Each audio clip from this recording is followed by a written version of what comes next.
அனைவருக்கும் வணக்கம். எல்லாரும் எப்படி இருக்கிறீங்க? இன்னைக்கு நம்ம ஐத்தி கிச்சன்ல முருங்கைக்காய் குழம்பு எப்படி செய்யறதுன்னு பார்க்க போறோம். காய்கறி எல்லாம் அதிகமா இல்ல. என்னடா செய்றது? கார குழம்புக்கு என்னடா செய்றதுன்றது தான் பொண்ணுங்களோட பெரிய பிரச்சனையே. ஒரு கிழங்கு 2 முருங்கைக்காய் தான் எப்படி செய்றதுன்றது தான் இன்னைக்கு ரெசிபி. கடாய் வையுங்க, ஆயில் சேர்த்துக்கங்க. நான் ஒரு 1/2 குழிக்கரண்டி எண்ணெய் சேர்த்துருக்கிறேன். அது கூட 1/2 டீஸ்பூன் கடுகு, 1/2 டீஸ்பூன் சீரகம், 1/2 டீஸ்பூன் சோம்பு, ஒரு 1/4 டீஸ்பூன் வெந்தயம், ஒரு 10 பல்லு பூண்டு, பாதி வெங்காயம் நல்லா பொடுசாக நறுக்கி சேர்த்துருக்கிறேன். சொல்லவே வேணாம், பச்சை மிளகாய் 3 பச்சை மிளகாய், ஒரு கொத்து கருவேப்பிலை, இது எல்லாத்தையும் சேர்த்து அந்த பக்கமும் இந்த பக்கமும் அவரை தள்ளி வதக்கி விட்டுக்கலாம். எப்போவுமே இதாங்க பிரச்சனை. நமக்கு என்ன செய்கிறது மதியான சாப்பாட்டுக்கு என்ன செய்கிறது, நைட் சாப்பாட்டுக்கு என்ன செய்கிறதுன்னு யோசிப்போம்.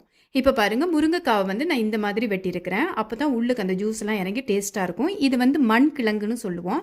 மாவு தன்மையாக இருக்கும், அதே நேரம் நல்ல டேஸ்ட் தரும். இதை சேர்த்துக்கிட்டு நம்ம எப்படி செய்கிறன்றது தான் இன்றைக்கி குழம்பு. இப்போ இவை எண்ணெயில் சேர்த்துடலாம். 1/4 டீஸ்பூன் மஞ்சத்தூள், 1/2 டீஸ்பூன் உப்பு. உப்பு அதிகமாக சேர்த்துறாதீங்க, கவனமாக சேருங்க. நம்ம கம்மியாக சமைக்கும்போது உப்பு ரொம்ப ஜாக்கிரதையாக சேர்க்கணும். இது எல்லாத்தையும் சேர்த்து நல்லா இந்த மாதிரி கிளறி விட்டுடுங்க.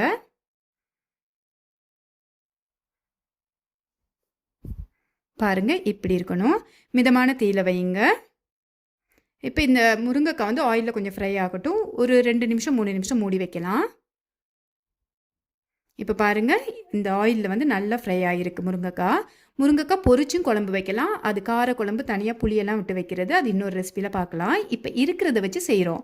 பார்த்தீங்கன்னா, நான் காஷ்மீரி தூள் 2 டீஸ்பூன் எடுத்துருக்கிறேன். காஷ்மீரி மிளகாய் தூள் 2 டீஸ்பூன், பசங்களுக்கு கொடுக்குறதால. 3 டீஸ்பூன் மீடியமான 3 டீஸ்பூன் நம்ம மல்லித்தூள் சேர்க்குறோம். 1 டீஸ்பூன் ஜீரகத்தூள், இன்னும் கொஞ்சம் ஒரு சிட்டிகை மஞ்சத்தூள் சேர்க்குறோம். முன்னாடியே சேர்த்துருக்குறோம், இருந்தாலும் இப்போயும் சேர்த்துக்கிறோம். ஒரே ஒரு தக்காளியை வெட்டி தலைமையில் போட்டுடுங்க. இது உண்மையாக வீட்டில் ஜென்ஸ் கூட செய்யலாம். ரொம்ப சீக்கிரமாக செய்யக்கூடிய ஒரு கிரேவி தான். அதிகமாக இருக்கணும்னு இல்லை. இதை கண்டிப்பாக தாராளமாக 4 பேர் வடிவாக சாப்பிட்லாம். ஒயிட் ரைஸ் கூட நல்லா மிக்ஸ் பண்ணி இந்த மாதிரி விட்டுடுங்க. பாருங்கள், நம்ம முருங்கைக்காய் நல்லா ஆயிலில் ஃப்ரை ஆகியும் இருக்குது. இந்த மசாலாலாம் சேர்ந்ததும் நல்ல வாசனையும் வரும்.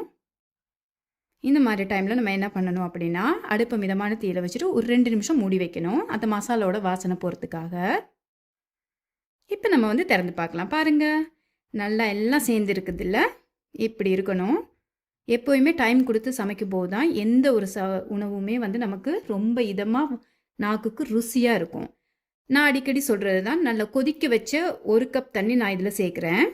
குழம்புக்கு தண்ணி வேணும் நமக்கு. அப்போ கொஞ்சம் அதிகமாக சேர்த்துக்கிட்டா நல்லாயிருக்கும். முருங்கைக்காயும் வேகணும் இல்லையா? முருங்கைக்காயிலாம் எவ்வளோ சத்து இருக்குன்னு உங்களுக்கு தெரியும். குழந்தைங்களுக்கு நிறைய வாங்கி செய்து கொடுங்க. இப்போ இந்த டைமில் கொதிக்குது நல்லா. நம்ம ஒரே 1 டீஸ்பூன், இங்கெல்லாம் புளி விதை எடுத்து வச்சுருப்பாங்க, அந்த கரைச்ச இது விழுதில் நான் 1 டீஸ்பூன் சேர்த்துட்டு நல்லா கலந்து விடுறேன் எல்லாத்தையும். மறுபடியும் மூடி வச்சிடலாம். அதுவும் ஒரு 5 நிமிஷம் மூடினா போதும், நல்லா கொதிச்சிடும் குழம்பு. மிளகாத்தூளோட வாசனையெல்லாம் போய் அட்டகாசமாக இருக்குது. இப்போ நான் 2 டேபிள் ஸ்பூன் திக்கான தேங்காய் பால் சேர்க்குறேன். உங்களுக்கு விருப்பம் இல்லைன்னா நீங்கள் சேர்க்க வேண்டாம். நான் இந்த குழம்புல என் குழந்தைங்க ரொம்ப பிடிக்கும் அவங்களுக்கு முருங்கைக்காய். அப்போ ஒயிட் ரைஸ் கூட சாப்பிட்றதால நான் இதை போட்டிருக்கிறேன். இப்போ பாருங்கள், சீக்கிரமாக நமக்கு ரெடி ஆயிடுச்சு. எப்படி 2 முருங்கைக்காய் 1 உருளைக்கிழங்கு, செம்மையாக கிரேவி ரெடி ஆயிடுச்சு. சாதத்துக்கு எதுவும் இல்லைன்னு மண்டையை போட்டு உடைக்க வேணாம், இருக்கிறத வச்சு சூப்பராக செய்யலாங்க. இப்போ இது சூப்பராக நம்ம செஞ்சிட்டோம். இதுக்கு தாளிப்பு பார்க்கலாம். நான் கடலை எண்ணெய் சேர்த்துக்கிட்டேன் 1 டீஸ்பூன், கொஞ்சமாக கடுகு, கொஞ்சமாக சோம்பு, 2 காஞ்ச மிளகா, ஒரு 5 பல்லு பூண்டு சின்னதாக பொடுசாக நறுக்கி சேருங்க, வெங்காயம் கொஞ்சம், கருவேப்பிலை 1 கொத்து. இதை நல்லா ஆயிலில் ஃப்ரை பண்ணலாம் கோல்டன் கலருக்கு. இப்போ பாருங்கள், நம்மால் நல்லா ஃப்ரை ஆகிட்டாரு. சுட சுட அவர் தலைமையிலேயே கொட்டினா ஷைன்னு சத்தம் வரும்.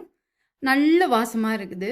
இந்த வாசத்தோடு சுட சுட சாதத்தில் போட்டு நீங்கள் சாப்பிட்டீங்கன்னா வேறு எதுவுமே தேவையில்லைங்க. சூப்பராக இருக்கும். பசங்களும் நல்லா ருசித்து சாப்பிடுவாங்க. கண்டிப்பாக இந்த ரெசிபியை நீங்கள் ட்ரை பண்ணுங்கள். உங்களுக்கு பிடிச்சிருக்குன்னு நினைக்கிறேன். மறக்காமல் ஐத்தி கிச்சனை பாருங்கள், லைக் பண்ணுங்கள், கமெண்ட் பண்ணுங்கள், ஷேர் பண்ணுங்கள், சப்ஸ்கிரைப் பண்ணுங்கள். ஆரோக்கியமான உணவு, ஆரோக்கியமான வாழ்க்கை. இன்னொரு ரெசிபியில் சந்திக்கிறேன். பாய் பாய்.